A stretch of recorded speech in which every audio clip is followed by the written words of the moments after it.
বাড়িতে কেউ আছেন?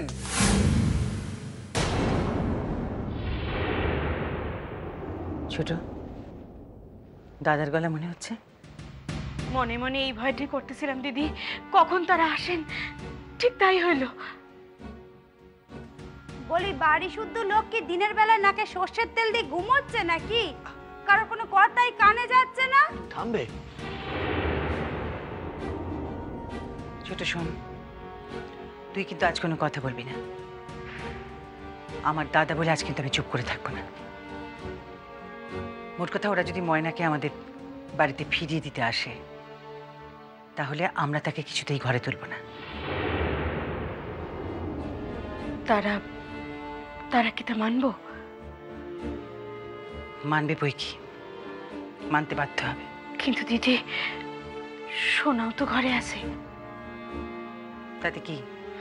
যদি রাগের মাথায় কিছু কইয়া ফেলায়? বললে বলবে, বলাই তো উচিত। চল।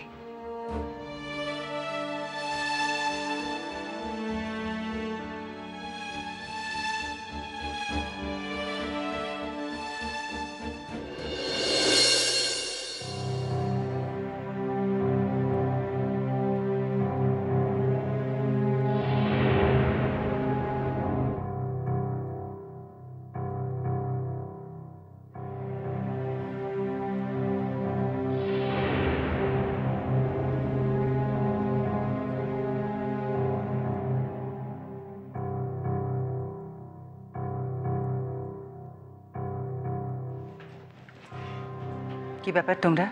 বাধ্য হয়ে আসতে হলো জয়া। বলি তুমি কিরকম মেয়ে মানুষ গো? আমার মেয়েটাকে একেবারে আধমরা করে আমার কাছে পাঠিয়েছো যে। সেটা করতে পারলে হয়তো তোমাদের মেয়ের একটু উপকার হতো, কিন্তু তোমাদের মেয়ের জীবনী শক্তি আবার একটু বেশি তো, তাই অত সহজে আত্মরা হয় না। যাকে বলো, দাদা এই অসময়ে কি বলতে এসেছো?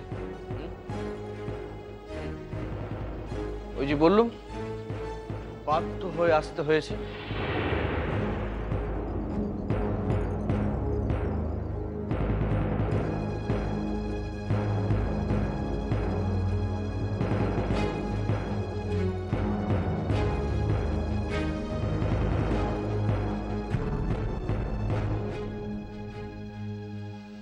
এই যে বাবা জীবন, বলি কেমন ধারা মানুষ গো তুমি? একবারটি বলো তো আমায়। দাঁড়াও বৌদি, এখানে সোনা একা নেই, সোনার গার্জেনরা রয়েছে।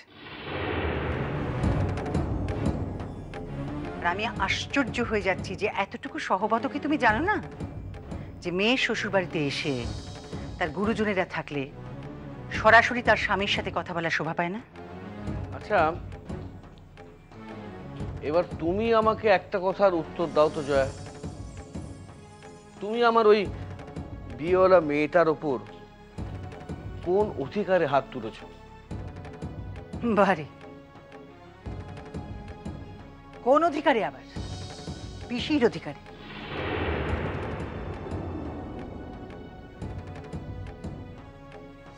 দেখো দাদা, আমি দেখলাম যে তোমরা তোমাদের মেয়েটাকে এতটুকু মানুষ করতে পারোনি। অন্যায় করেছিল, শাসন করেছিলাম। শুনুন, আপনি আমাকে শাসন করার কে? হ্যাঁ, আমি আপনার খাই না পড়ি? আমি আমার স্বামীর পয়সায় খাই, স্বামীর পয়সায় পড়ি। আপনি আমাকে মারবার কে? ময়না, মুখ সামলাইয়া কথা কও। দেখেন দাদা, এইবার আমি একখান কথা কই। আমগো বাসায় এরূপ আমার তোমার আসিল না। আপনার মায়া এই বাসায় থাকুনের দিন থেকে এরূপ আমার তোমার করতেছে। বেশ করেছে, 1000 বার করবে। আমি আমার মেয়ের বিয়ে দিয়েছিলাম জামাইকে দেখে, এক গোষ্ঠীর লোককে দেখে তো আর নয় কো। শোনেন, আইজ হঠাৎ দেখতেছি আপনার মায়ের লিগা আপনার দরদ একেবারে উতলাইয়া উঠতেছে, অথচ এই আপনিই একদিন আপনার মায়ের বাসা থেকে তাড়ানোর লিগা একেবারে খেপা উঠছিলেন। শোনো সৌর্য, আমি লক্ষ্য করে দেখছি যে আমার এই মেয়েকে নিয়ে তোমাদের পরিবারে যথেষ্ট অশান্তি হচ্ছে। এটা তো ঠিক নয় বাবা। দেখো, তোমাদের অনেক দিন হলো বিয়ে হয়ে গেছে, তাই বলছিলাম কি এখন থেকে তোমার এই অভিভাবকদের মুখাপেক্ষী না থেকে স্বাধীনভাবে থাকার কথা ভাবা উচিত। আপনার কথা মানে ঠিক বুঝলাম না। কেন না বোঝার মতো? আমি তো একটা কথা বলিনি বাবা, যেটা বলেছি সেটা খুবই সহজ এবং সরল কথা। আমি বলতে চেয়েছি তোমরা তোমরা নিজেদের কথা ভাবো, মানে আলাদা করে সংসার করার কথা ভাবো। কি কইতেছেন কি আপনি? এত বড় একখান কথা আপনি আপনি আমারে কইলেন কি কইরা? যাই হোক, যা কইছেন কইছেন। জীবনে আর দ্বিতীয়বার আমারে জানিয়ে আপনার মুখ থেকে এইরূপ কথা শুনতে না হয়। ওই দেখো, দেখেছো? বলেছিলাম না এই সব হচ্ছে ওই মেয়েটার খেলা। হ্যাঁ, এই কারণে দাদা, ঠিক এই কারণেই তোমাদের মেয়েকে আমরা আর ঘরে তুলব না।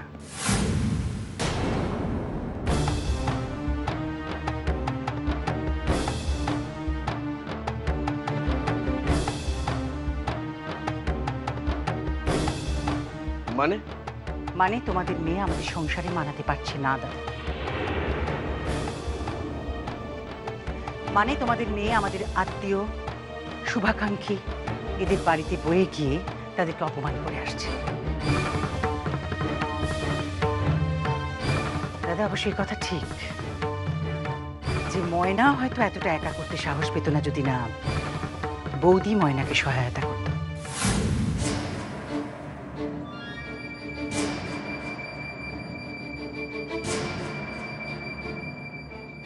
ঠাকুরজি, তুমি যতই তোমার মারের ডাকটা এসব কথা বলে ডাকতে চাও, আমরা কিন্তু কিছুতেই থেমে থাকবো না, এই বলে রাখলুম।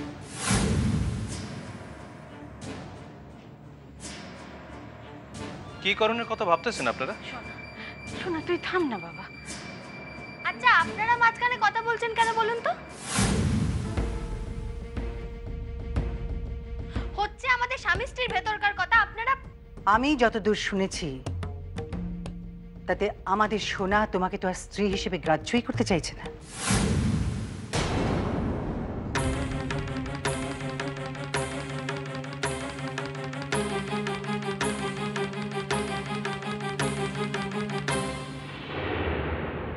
কি শুনতে পাওনি বৌদি? জয়া, জয়া, আমি কিন্তু একটা মিটমাট করতে চাইছি। সত্যই এই কথাগুলি বোধহয় স্বামী স্ত্রীর ভিতরই হওয়া উচিত। আর তাই আমি কইতেছি, ময়না যদি নিজেরে সংশোধন না করে তাইলে স্ত্রী হিসেবে আমি তারে কিছুতেই মাইনা নিব না। আর শুধুই তাই না, এই বাসাতেও তার জায়গা হইব না। বুঝেছো মা, বুঝেছো? এইসব না আসলে এই নষ্ট চরিত্রের মেয়েটা শিক্ষা। ঠিক বলেছিস। শুনলেন তো? আপনার মাইয়ার ভাষাখান শুনলেন তো? ঠিক এই কারণে আমি ওরা ত্যাগ করতে চাইছি না। কিরণ আমাকে আত্মীয়, এই বাসায় কিরণরে অপমান কইরা কিছুতেই থাকা চলবো না।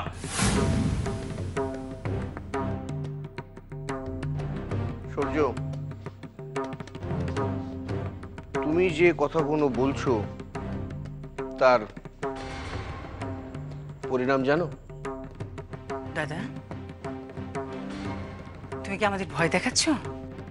দাদা, দাদা, আপনার এই মাইয়া আমগরে একদিনের লিগাও শান্তি দেয় নাই। আমগরে তো একখান বলে। ছোট, এত কথা বলতে যাচ্ছিস কেন তুই? আমাদের ব্যাখ্যা করার কোনো প্রয়োজন নেই। খারান খারান, আপনি পরিণামের কথা কইতেছিলেন না? কি হইব আমার? বড় জোর হাজত বাস, আমার তাতে কোনো অসুবিধা নেই, আমি তার লিগা প্রস্তুত। তো একখান কথা, আপনার মায়ের সম্মুখে এখন শুধু একখান পথ খোলা আছে। যদি তার এই বাসায় থাকতে হয় তাইলে আমার একখান শর্ত মাইনে চলতে হইব তারে। আর সে শর্ত হইল, সে কিছুতেই কোনো প্রকারে আমার বাসার মানুষকে এবং কিরণরে অপমান কইরা চলতে পারবো না। ইয়া যদি সে মানে ভালা, সে থাকতে পারবো এই বাসায়। আর তা নাইলে সূর্য, মা আমার দেরি হয়ে যাইতেছে, আমি যাইতেছি।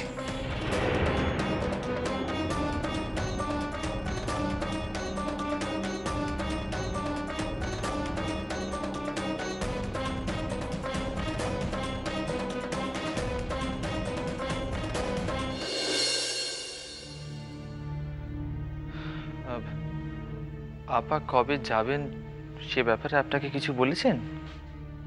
না, তাই আপা তো কইতেছিলেন যে খুব তাড়াতাড়ি যাইবেন নাকি, তাই আফটার শনিবার রবিবার যাইতে পারলে ক্লাস কামা একটু কম হয়। ও না, বা আপনি কি শিওর? মানে সেই অনুযায়ী আমি প্রস্তুতি নিতাম আর কি। না না, আমি শিওর না। আমি এখন কাম করুম, আমি আইজি আপার লোকে কথা কইয়া কাইলে আমি আপনারা জানিয়ে দেব।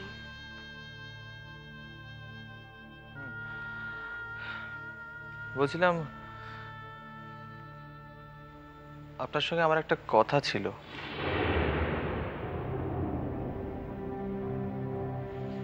কথাই তো কইতেছি, কর না। কথাটা একটু ব্যক্তিগত।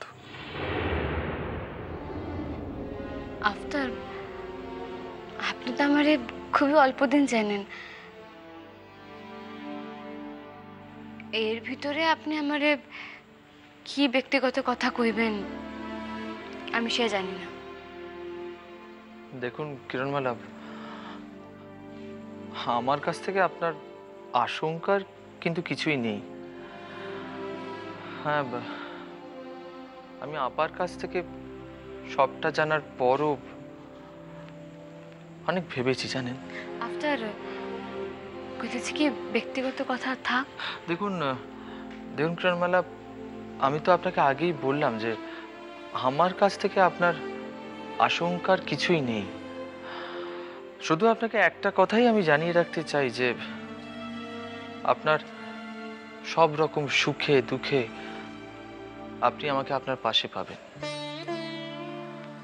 আপনার যে কোনো রকম সমস্যায় আমি আপনার পাশে থাকব বন্ধু হিসেবে। বন্ধু যে চিরকাল বন্ধুর পাশে থাকবো, একই কর্ণের কথা না, তবু আমি বন্ধু হিসেবে নিজের মুখে এ কথা আপনাকে জানিয়ে রাখলাম। এবার তো বাসা যাইতে হইব, আপনি আসেন না, যাওয়ানোর সময় আপনি আপার লগে দেখা করে যাবেন। না, আজ হবে না, মানে আজ আমার টিউশন আছে। আপনি আপাকে বলে দেবেন আমি মুর্শিদাবাদ যাওয়ার আগে ওনার সঙ্গে ঠিক দেখা করে নেব। চলেন তাইলে, আগাইতে হইব তো, আপনি তো আবার ছাত্রকরণে দেরি হয়ে যাইতেছে। আসেন।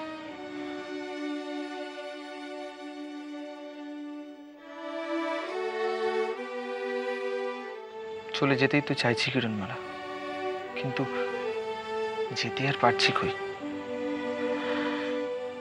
কি যে হয়েছে আমার, আপনাকে দেখার পর থেকেই যতই দেখছি ততই যেন প্রতিদিন আরো বেশি করে মুগ্ধ হচ্ছি।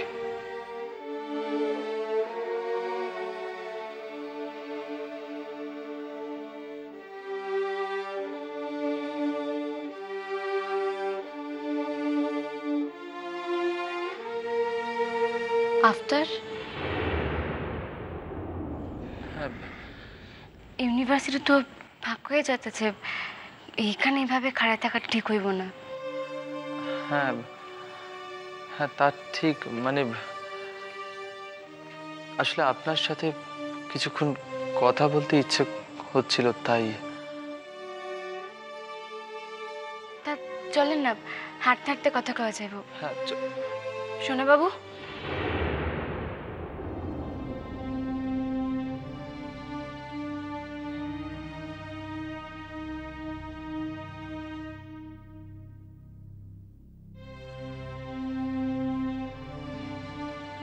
আপনার কি শরীর খারাপ? হঠাৎ? না, এমনি জিজ্ঞেসেছি।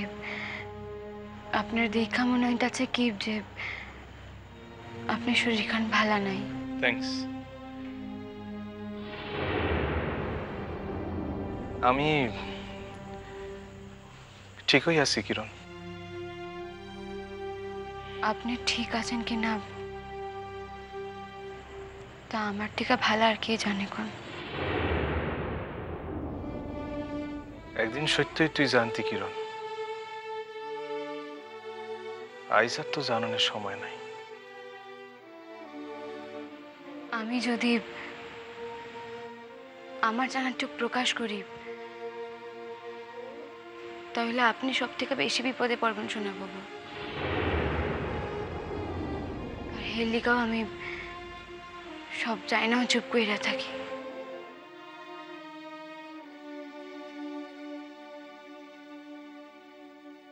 তাইলে এখনো তাই থাকতে পারতি। আপনারে এমন বিধ্বস্ত মেলা দিন পর দেখলাম, তাই এখন কথা জিগাইতে চাই সোনা বাবু।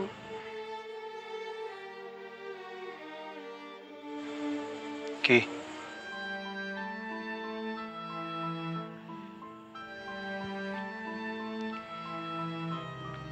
আমার কারণে বা আমারে লইয়া কি আপনার থাক,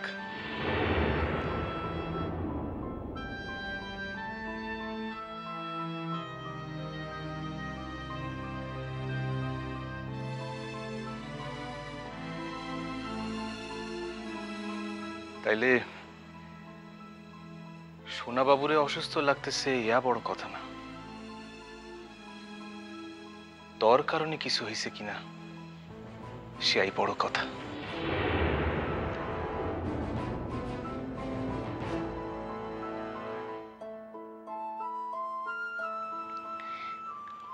আপনি যা বুঝতে চাইবেন আপনি তো তাই বুঝবেন সোনা বাবু। আমার কাওয়াতে কি আর আপনার সোজা খান পাল্টে যাইব? তোর বন্ধু খাড়াই আছে যাইবার। তাহলে আপনি শরীর খান খারাপ কিনা সেই কথা আপনি আমারে কইবেন না, তাই তো? ইউনিভার্সিটি বন্ধ হওয়ার সময় হয়ে গেছে, আর আইজ তগো ক্লাসও অনেক তাড়াতাড়ি শেষ হয়ে গেছে।